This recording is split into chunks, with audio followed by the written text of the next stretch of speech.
हम रौरे शरणियानु हो, छुए तो नाये माई चरणियानु हो, छुए तो नाये माई चरणियानु हो।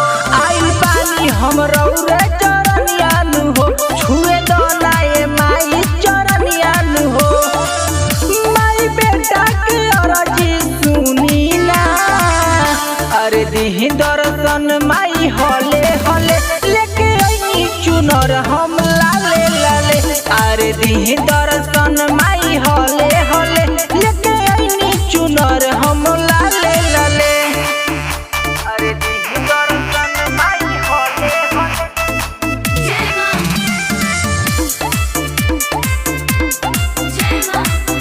लेके आई चुनर हम लाले लाले।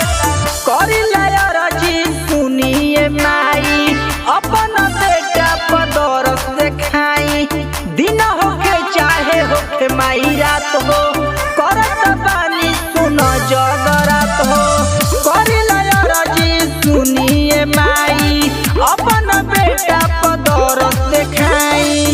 बानी कौना हालत में बूझी ना, अरे दिही दर्शन माई हले हले, लेके आई चुनर हम लाले लाले। अरे दिही दर्शन माई हले हले, लेके आई चुनर हम लाले लाले। अरे दिही दर्शन माई हले हले,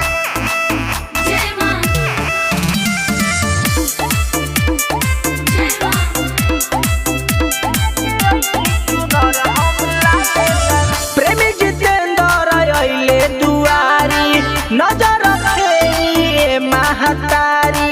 प्रीतम सनोज कहे कहे सम्राट हो, एक बार सुन ले तू बेटवा के बात हो। प्रेमी जितेंद्र अइले दुआरी, नजर फेरी महतारी। अरे मथवा पहथवा बढ़ाई ना, अरे दिही दर्शन माई हले हले, लेके आई चुनर हम लाले लाले। अरे दिही दर्शन माई हले हले,